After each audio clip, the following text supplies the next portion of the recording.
Graça e paz, meus irmãos e irmãs, que a graça e a bondade do Senhor esteja com todos vocês. Vamos dar início agora a uma nova série. O tema será Nosso Maravilhoso Deus e os Seus Atributos. Isso mesmo, nós vamos estudar sobre Deus, claro, a partir daquilo que Deus se deixa revelar nas suas sagradas escrituras. E de fato não temos como contestar que Deus é maravilhoso, mas nem todos nós conhecemos todos os seus atributos. E esses atributos, eles dizem muito a nosso respeito também, porque é a forma como Deus se manifesta a nós, o seu povo amado por Ele. Para início, esse vídeo ele vai ser uma introdução somente, para nós entendermos a importância de estudarmos Deus, o que a Bíblia fala sobre isso. E quero iniciar com o texto de Jeremias, capítulo 9, nos versículos 23 e 24, onde ele diz o seguinte: Assim diz o Senhor, não se glorie o sábio na sua sabedoria, nem o forte na sua força, nem o rico nas suas riquezas. Mas o que se gloriar, glorie-se nisto, em me conhecer e saber que eu sou o Senhor e faço misericórdia, juízo e justiça na terra, porque destas coisas me agrado, diz o Senhor.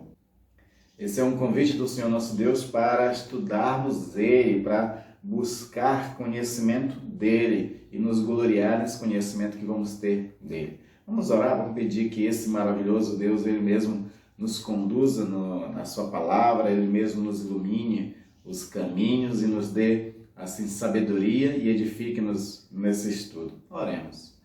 Pai amado e querido, peço a Tua graça, Senhor, sobre mim e sobre os meus irmãos, que vamos estar estudando a Tua palavra e concernente a Ti mesmo, Senhor. O Deus dos abscondidos, o Deus oculto, mas o Deus também que se revela de forma amorosa, bondosa, benigna, compassiva. Enfim, ó Deus, tem tantas formas de Tu se revelar a nós. A Tua palavra, Senhor, é uma das revelações mais importantes que nós temos. Também a pessoa de Cristo Te revelou completamente e queremos aprender mais de Ti, Senhor. Então nos auxilia, Senhor, nessa compreensão e assim nos dê sabedoria, edifique nossas vidas e nos faça, ó Deus, nos aproximar de Ti através desse conhecimento, Senhor. Se revele a cada um de nós, ó Pai. Assim Te peço em nome de Jesus. Amém. Amém. A importância de nós estudarmos sobre Deus é de que um conhecimento errado sobre Deus conduz um tipo de vida errado também. Porque se nós temos uma concepção errada de Deus, nós também erramos sobre todas as coisas.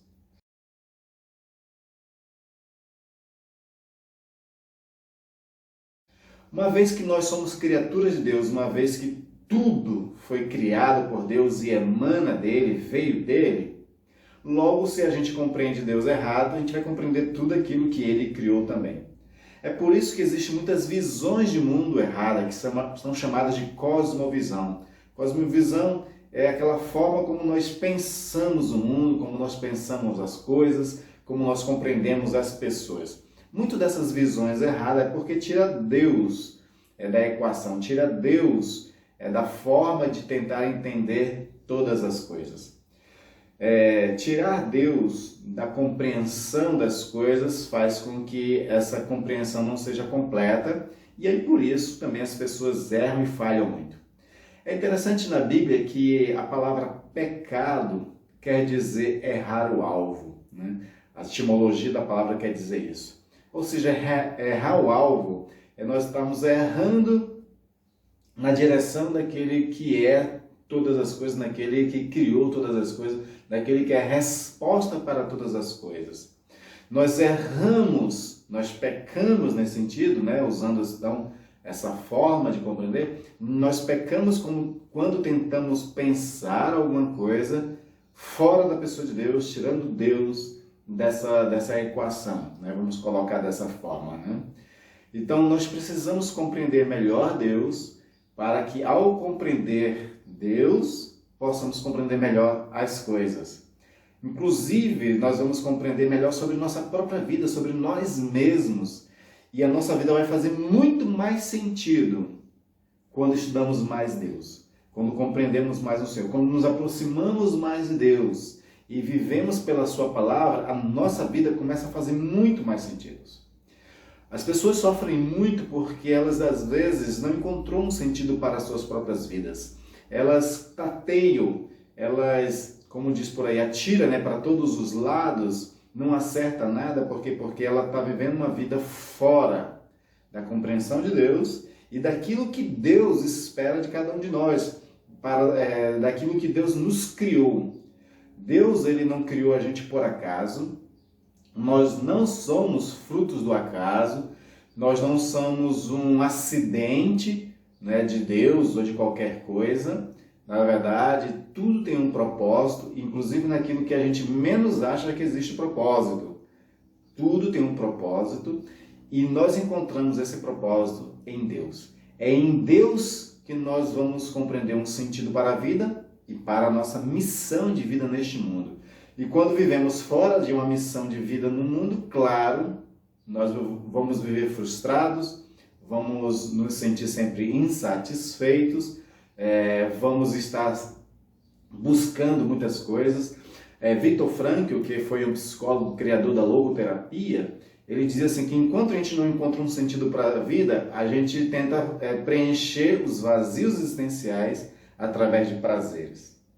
E claro que a maioria desses prazeres eles são prejudiciais, que é aquilo que Jesus diz, Há caminhos que parecem bons, Provérbios também fala sobre isso, Há caminhos que parecem bons, mas no seu final é morte.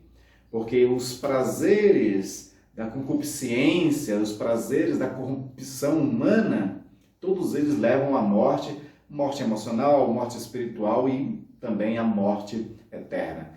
É em Deus que se encontra a vida. É em Deus que existe o sentido. E quando vivemos a partir do sentido de vida, de propósito que Deus nos criou, nós encontramos satisfação. A gente encontra o verdadeiro prazer, que não é um prazer somente de desejos pecaminosos, mas um prazer relacionado à realidade espiritual. É um prazer que vem do nosso espírito, que esse é muito mais importante. Esse realmente traz felicidade, traz alegria, traz satisfação, mesmo em meio, às vezes, à adversidade, mesmo em meio a sofrimentos. Então, é muito importante realmente compreender sobre Deus para que a gente possa ter uma visão melhor do mundo e de nós mesmos e encontrarmos o nosso propósito de vida. Qual é a forma que nós devemos viver neste mundo? Para que nós fomos criados? Isso é uma das coisas mais maravilhosas que alguém pode encontrar. Quando a pessoa encontra isso, ela encontra a felicidade. Isso é uma coisa que nós temos que nos atentar sempre. E aí, eu queria trazer para você essa questão da dificuldade de, claro, compreender Deus. Primeiro, existem 3 dificuldades para que nós possamos compreender Deus. Primeiro é a limitação mental que nós temos. Nós somos seres finitos. Finito é o seguinte, nós temos um limite de conhecimento. Porque o nosso conhecimento de Deus ele é limitado. Limita-se na questão de Ele mesmo se revelar a cada um de nós. Nós temos essa barreira. Se Deus não se revela, a gente não tem como conhecê-lo. No máximo, a gente pode especular, fazer inferências. Ou seja, a Salmos vai dizer que os céus manifestam a glória de Deus e o firmamento as obras de suas mãos. Então, quando a gente observa a criação, nós podemos fazer inferência desse Deus.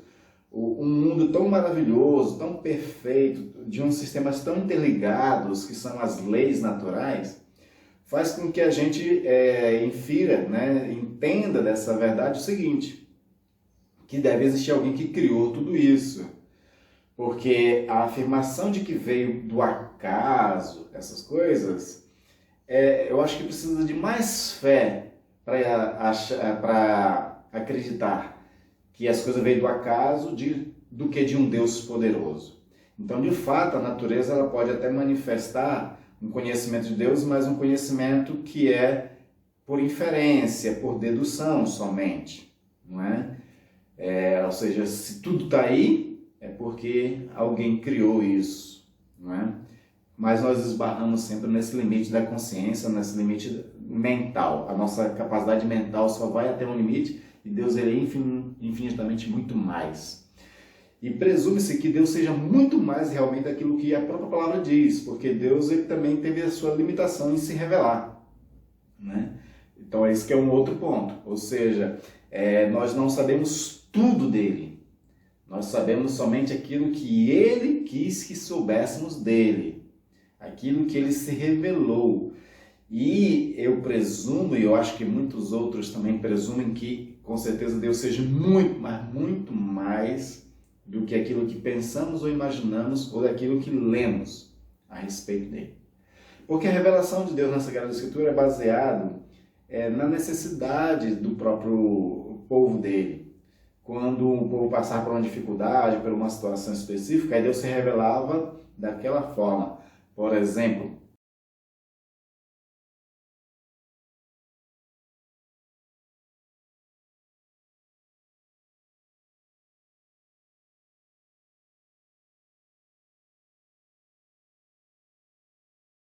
muitas vezes Deus se revelou como o El Shaddai, né? Também tem o Jeová Sabaoth, né? Que é o Senhor dos Exércitos, o Altíssimo Deus. Então são todas expressões que Deus vai se mostrando, se revelando conforme a necessidade do povo naquele período, né? Naquele momento específico.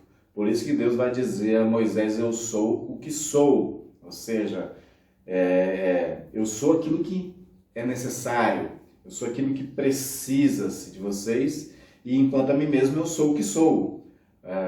Deus não dá uma definição muito cirúrgica sobre ele mesmo, porque talvez uma palavra que fosse definir Deus completamente também limitasse Deus. Geralmente é essa questão dos rótulos, né? Quando a gente rotula alguma coisa, rotula alguém, a gente está limitando a pessoa àquele padrão. Deus ele é irrotulável nesse sentido assim de descrever de uma forma única. Por isso que a Bíblia tem muitos nomes para Deus. Diz alguns estudiosos que a Bíblia tem 72 nomes para Deus, né? Porque de fato um nome só não dá conta de mostrar a totalidade de Deus, de tudo que ele realmente é, né? Então isso é uma das coisas que nós precisamos entender, que existe um limite mental e que não sabemos tudo sobre Deus. Um terceiro ponto para nós entendermos sobre Deus, o problema moral. O que quer dizer o problema moral? A nossa visão, a nossa capacidade de pensar, além de ser limitada, mas ela também está corrompida pelo pecado. O pecado corrompeu as nossas capacidades mentais de acessar informações espirituais e do próprio Deus. Nós perdemos esse vínculo. Paulo diz sobre isso, que todos os pecados destituídos ficaram da glória de Deus. Então, nesse sentido, essa corrupção mental da nossa natureza e tudo mais, impossibilita de que nós tenhamos uma capacidade de ter uma informação melhor, mais correta de Deus, por nós mesmos, por nossos próprios recursos, porque nós estamos corrompidos. E por isso é que também, como eu falei no começo, nós entendemos errado muitas coisas. Cientistas, filósofos, enfim, qualquer pessoa fora de Deus, fora da compreensão de Deus, ao longo da história, criaram teorias mil, criaram muitas filosofias. Por quê? Porque eles, corrompidos como estão, né, nós inclusive, todos fomos corrompidos, e o trabalho que Deus está realizando na sua criação, de regeneração, de nos fazer um novo homem, de ter uma mentalidade que nem a de Cristo, como Paulo fala, nós estamos nesse processo. Mas o mundo que não tem Deus, que não está nesse processo dessa renovação, eles não conseguem de fato ter uma visão mais correta sobre Deus por conta dessa corrupção moral, dessa corrupção mental. Os nossos pensamentos eles falham, e esses pensamentos eles também nos enganam, que é principalmente isso, né? Aquilo que Jeremias disse, que enganoso é o coração do homem e desesperadamente corrupto. Então esse coração, tudo que ele pensa, né, por não ter Deus, vai estar corrompido, vai ser falho.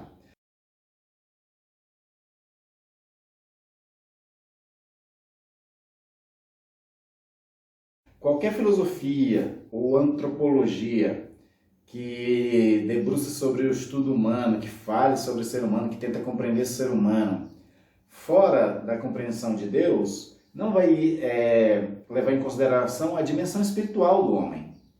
Então, essa abordagem antropológica, filosófica do ser humano, sem a sua dimensão espiritual, sem a sua dimensão ligada a Deus, logo vai falhar. E qualquer aplicação a respeito disso vai falhar também. E aí pode ser nas várias ciências que se trabalha sobre isso.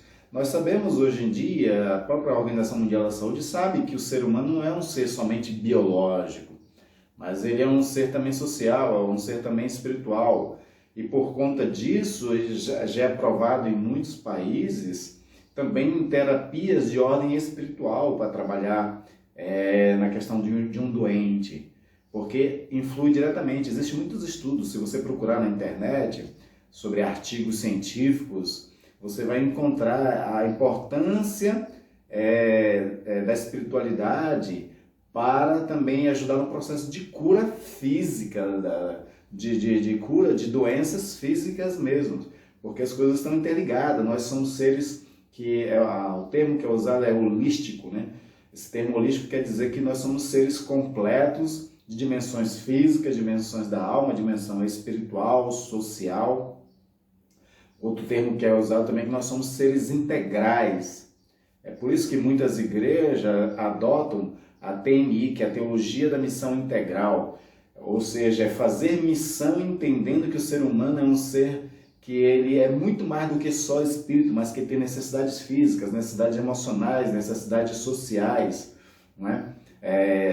A TMI trabalha o ser humano como um todo e faz missão para esse homem todo, não é? Tanto que o lema deles é o Evangelho todo para o homem todo. Por quê? O ser humano tem todas essas dimensões. Então, qualquer análise que se faça do ser humano, tirando a dimensão espiritual, tirando essa dimensão que é da realidade de Deus, vai falhar com esse homem e vai falhar com as aplicações de processo terapêutico, inclusive, ou qualquer outra coisa com esse homem também. Então, é uma barreira que nós temos, às vezes, que todos nós sofremos por conta do pecado de Adão, né?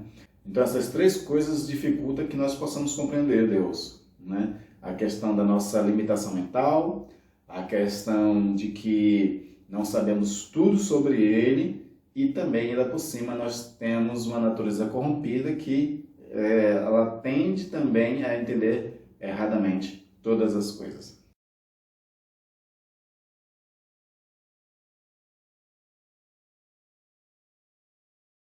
E o conhecimento de Deus implica, por exemplo, mais do que percepção, mais do que nosso sensitivo. Por exemplo, como eu falei, né, do Salmo, que nós podemos olhar as coisas e ver que Deus se manifesta através dela, que revela a obra das suas mãos, mas o conhecimento de Deus implica muito mais do que essa nossa percepção de Deus, né? Também o conhecimento de Deus implica em muito mais do que informação. Não é estudar Deus de forma científica, de forma teológica, de forma filosófica, porque Deus não é objeto de informação.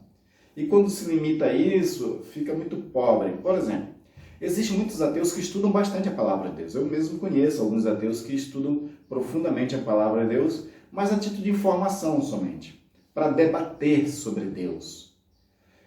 Mas quando a gente sai dessa dimensão de querer conhecer Deus somente por informação e vai para a dimensão de um conhecimento mais profundo, quando estudamos a palavra, essa palavra nos transforma. Quem busca conhecimento de Deus através somente de informação não são transformados por ela, como acontece com esses ateus. Também o conhecimento de Deus implica muito mais do que religião. Não é uma questão só de religião, conhecer Deus, sem realmente uma intimidade maior com Deus. Porque Deus está acima da religião. Deus ele é muito mais do que religião. E a gente sabe hoje em dia, no século XXI, foi um século de muita discussão sobre essa questão. Está sendo, né? Está sendo um século de muita discussão sobre a questão da religiosidade. Os prejuízos da religiosidade no mundo, A religiosidade que se torna intolerante, uma religiosidade que vai até contra, inclusive, os próprios princípios de fé. Por exemplo, uma religião cristã que as pessoas usam, inclusive, palavras isoladas da Bíblia para poder odiar, para poder discriminar, para agir com preconceito, para ser intolerante. Essa religião, ela é só isso mesmo, só uma religião. Ela não está sendo íntima com Deus. Ela não está se deixando influenciar pelo caráter de Deus. Um caráter, por exemplo, que se revelou na pessoa de Jesus Cristo. Porque Jesus, ele mostra muito claramente como é que é alguém que tem um contato verdadeiro com Deus.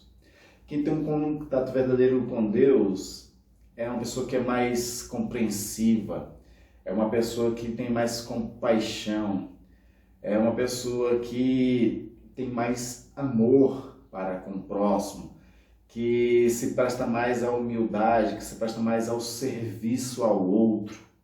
Esse é aquele que conhece a Deus. João traz muito isso, tanto no seu evangelho, mostrando Jesus, mas principalmente nas suas epístolas, falando ao cristão, né, de que aquele que conhece a Deus, ele deve amar o seu irmão, ele deve amar o próximo, ele deve servir ao próximo, porque se ele não ama esse próximo, se ele não ama o irmão que vê, como ele pode dizer que ama a Deus que não o vê? A proposta, então, é de que a gente tenha um contato e um conhecimento com Deus acima da religiosidade. E a religiosidade, ela seja, digamos assim, convertida a esses princípios de fé que Jesus nos revela e que foi, né, a forma como Deus quis agora com que nós tenhamos uma vivência, que nosso caráter reflita agora esse Deus revelado em Jesus Cristo. É assim que Deus espera de cada um de nós, por isso que a religião, ela falha muito. Muitas críticas que existem à religião, inclusive à cristã, são críticas acertadas, porque essa forma de religiosidade que existe hoje muito no mundo tem se distanciado bastante de Deus, e quando você lê os evangelhos está muito permeado isso. A grande crítica de Jesus foi sempre aos fariseus, que eram profundamente religiosos. Se você quer ter um bom crente, digamos assim, nesse padrão de religiosidade, os fariseus e os escribas eram os melhores que você possa imaginar. Mas não era o padrão que Jesus queria. O padrão que Jesus queria, ele mesmo viveu, ele mesmo manifestou. Então nós temos que buscar em Jesus essa forma de conhecer a Deus, para que isso reflita na nossa forma de agir no mundo. Eu sempre digo que espiritualidade é justamente isso, a forma como nós vivemos a prática da nossa fé. Quando a gente se aprofunda numa espiritualidade baseada em Deus, na encarnação de Cristo Jesus, isso repercute na nossa forma de viver a fé cristã no mundo. Então, a nossa espiritualidade pode ser boa, saudável, mas pode ser ruim e até doentia. E nós temos que cuidar para que a nossa espiritualidade seja segundo o Evangelho, segundo a revelação de Cristo Jesus. E por isso nós precisamos nos aprofundar em conhecer mais o Senhor nosso Deus a partir dos seus atributos, porque esses atributos vão revelar esse Deus de forma extraordinária. Conhecer Deus é ser tocado por Ele. Conhecer Deus é se relacionar de maneira significativa e ter um conhecimento que influencie o nosso ser. Isso é conhecer Deus de verdade. É mais íntimo e é mais profundo. E quais seriam os benefícios de se conhecer a Deus? O primeiro benefício que temos em conhecer melhor a Deus é o da confiança. Aí eu queria trazer para você um texto, por exemplo, lá de Daniel, capítulo 3, versículo 13 a 17, que fala sobre 3 jovens que conheceram bem a Deus e por conta disso eles tiveram total confiança no Senhor. O texto diz o seguinte: então Nabucodonosor, irado e furioso, mandou chamar Sadraque, Mesaque, Abednego, e eles foram levados à presença do rei. Nabucodonosor lhes disse: Sadraque, Mesaque e Abednego, é verdade que vocês não prestam culto aos meus deuses, nem adoram a imagem de ouro que levantei? Agora, pois, se vocês estão prontos, quando ouvirem o som da trombeta, da flauta, da cítara, da harpa, da lira, da gaita, prostrem-se e adorem a imagem que eu fiz. Mas se não o adorarem, serão no mesmo instante lançados na fornalha de fogo ardente. E quem é o Deus que os poderá livrar das minhas mãos? Olha só a resposta dos 3 jovens. Sadraque, Mesaque e Abednego responderam ao rei: Ó Nabucodonosor, quanto a isto não precisamos nem responder. Se o Senhor nosso Deus, a quem servimos, quiser livrar-nos, ele nos livrará da fornalha do fogo ardente e das mãos do rei. Eles conheciam tão profundamente a Deus que eles tinham confiança totalmente em Deus. Confiança tanto de fazer esse sacrifício pessoal, de poder até morrer na fornalha, mas a confiança deles também era tão grande que eles sabiam que Deus podia, se assim quisesse, livrá-los da fornalha. Essa confiança só dá em quem conhece Deus, quem conhece o poder de Deus, quem conhece intimamente a Deus. Uma confiança que, inclusive, descansa no Senhor. E descansa no Senhor não de forma ingênua, porque a ingenuidade é geralmente fruto de falta de conhecimento, não é? No caso deles aqui, eles conheciam profundamente Deus, eles não eram ingênuos nem um pouco. E por eles não serem ingênuos, eles sabiam o seguinte: Deus é poderoso. Nós confiamos que Deus é poderoso. Agora, se Ele vai agir com poder ou não a nosso favor, isso cabe a Ele, a sua soberania, a sua vontade que é soberana. Mas nós sabemos que Ele é poderoso. Nós confiamos nisso. A gente conhece o Senhor nosso Deus. É isso que eles estão dizendo. Então, o primeiro fator mais importante que nós temos de conhecer o Senhor nosso Deus profundamente é que nós vamos aumentar em confiança. Nós vamos confiar cada vez mais em Deus. Os crentes que conhecem a Deus se tornam mais fortes, né? Como esses 3 jovens depositaram totalmente essa confiança no Senhor, né? Eles foram livrados também. Mas também o outro benefício que nós vamos encontrar ao conhecer o Senhor nosso Deus é de segurança. Vai aumentar o nosso sentimento de segurança para com Deus. Isso está lá em Salmo 46, por exemplo, nos versículos 1 a 3, onde o salmista diz: Deus é o nosso refúgio e fortaleza, socorro bem presente nas tribulações. Portanto, não temeremos, ainda que a terra se transforme e os montes se abalem no meio dos mares, ainda que as águas tumultuem e espumejem, e na sua fúria os montes tremeçam. A confiança do salmista aqui era tão grande que ele sentia-se seguro no Senhor, porque ele entendia que Deus era o seu refúgio, era a sua fortaleza, era o socorro presente nas tribulações. Portanto, não temeremos. Quando a gente conhece a Deus, aumenta a nossa segurança, nosso sentimento de segurança, e isso faz com que a gente não tema. O temor geralmente é uma consequência da falta de segurança. Quando a gente não se sente seguro, a gente teme, a gente tem medo. Mas aqueles que confiam no Senhor, aqueles que conhecem o Senhor, sentem-se seguro nele. Também o conhecimento de Deus traz sabedoria para cada um de nós. Paulo fala isso lá em Efésios 1,17. Lá ele diz o seguinte: peço ao Deus, nosso Senhor Jesus Cristo, Pai da glória, que conceda a vocês espírito de sabedoria e de revelação no pleno conhecimento dele. O que Paulo está dizendo é que o conhecimento de Deus nos ilumina o coração, nos ilumina os olhos, para que a gente veja perfeitamente, para que a gente compreenda perfeitamente, que a gente alcance sabedoria, uma sabedoria que é prática para a nossa vida cristã, aquela que realmente vai fazer com que a gente tome decisões acertadas a respeito das coisas a partir de uma perspectiva espiritual, a partir de uma perspectiva de uma realidade que nós conhecemos mais profunda. Porque Deus nos revela, Deus nos ilumina, o conhecimento dele nos ilumina. Quando a gente conhece Deus, fica mais fácil de saber qual é a própria vontade dele para nossas tomadas de decisões. Muitas pessoas ficam, às vezes, muito confusas no que fazer, porque, às vezes, não conhece qual é a vontade de Deus para ela. Né? Quando a gente conhece mais Deus, a gente também conhece a sua vontade. E aí fica mais fácil também a gente tomar decisões mais acertadas a respeito da nossa vida, porque a nossa vida está ligada a Deus. E a nossa vida deve ser baseada, né, dirigida por conta daquilo que eu falei no começo, que é a questão dos propósitos da missão de vida que Deus tem para cada um de nós. Né? E também o conhecimento de Deus traz para nós uma espécie de ordem para a nossa vida. Pedro diz uma coisa bem interessante lá em 2 Pedro, capítulo 1, versículo 3 e 4, 2 e 3, que ele diz o seguinte: que a graça e a paz lhes sejam multiplicadas no pleno conhecimento de Deus e de Jesus Cristo nosso Senhor. Pelo poder de Deus, nos foram concedidas todas as coisas que conduzem à vida e à piedade, pelo conhecimento completo daquele que nos chamou para a sua própria glória e virtude. Pedro está dizendo que o conhecimento de Deus multiplica em nós a graça, a paz e o poder.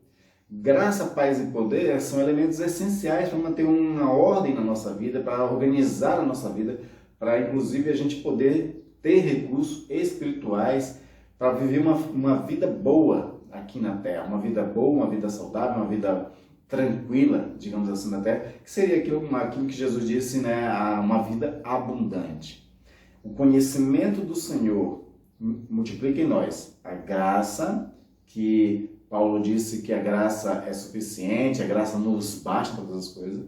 Também multiplica em nós a paz, ter paz de espírito, paz em meio a todas as dificuldades, tribulações, ainda que os mares, terremotos, montes se abalem, a gente permanece em paz. E também multiplica o poder de Deus, atuando nas nossas vidas diante daquelas situações que fogem ao nosso controle.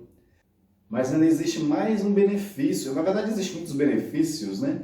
Mas mais um benefício que eu gostaria de colocar, né, do conhecimento de Deus, da importância de conhecermos a Deus, é de nós termos uma vida frutífera. A capacidade de ter uma vida mais frutífera, mais produtiva, de gerar mais resultados, de uma vida que faça valer a pena viver, digamos assim, também passa pelo conhecimento de Deus. Conhecermos cada vez a Deus também nos traz uma vida frutífera. O próprio Pedro, aqui em 2 Pedro 1, ele vai colocar mais para frente de que se nós conhecemos a Deus, nós nos tornamos cada vez mais frutíferos. Ao descrever mais algumas coisas, ele vai dizer assim no versículo 8: porque estas qualidades, estando presentes e aumentando cada vez mais, farão com que vocês não sejam nem inativos, nem infrutíferos no pleno conhecimento de nosso Senhor e Salvador Jesus Cristo. Ou seja, o conhecimento de Deus torna realmente nós cada vez mais frutíferos. A gente consegue ter os recursos necessários para produzir mais e melhor, para servir mais, para poder realmente ter um tipo de vida que vale a pena viver, que seja abundante, que seja abençoador para as pessoas que estão ao nosso redor, abençoador para a sociedade, enfim, né? Nos torna realmente cada vez mais frutíferos, como Jesus Cristo foi, já é muito frutífero, né? Jesus, ele foi uma árvore que produziu muitos frutos enquanto esteve aqui na terra, e nós também podemos ser frutíferos, assim como Jesus, quando conhecemos cada vez mais o Senhor nosso Deus. Então é por isso, meus irmãos e irmãs, que vale a pena conhecer mais a Deus. Por esses benefícios todos que nós vimos aqui, vale a pena se debruçar num estudo como esse, de estudar, de compreender, né, cada vez mais um maravilhoso Deus e os seus atributos. A partir dos seus atributos é que nós vamos conhecer cada vez mais Deus. Então, nos acompanhe nos próximos vídeos. Não perca a série, claro, vai ficar gravado, se você não puder assistir nos domingos pela manhã, você pode assistir em outros dias da semana, mas não deixe de assistir e não deixe de meditar sobre tudo que for falado e aplicar na vida, porque Jesus disse que o sábio é esse, aquele que ouve e pratica nas suas vidas. Quando a gente vai estudar sobre Deus, conhecer alguma coisa sobre Deus, isso tem que gerar resultados, isso tem que gerar isso implica nas nossas vidas de a gente fazer alguma coisa com esse conhecimento. Então, que Deus os abençoe e tenha uma semana também bem frutífera.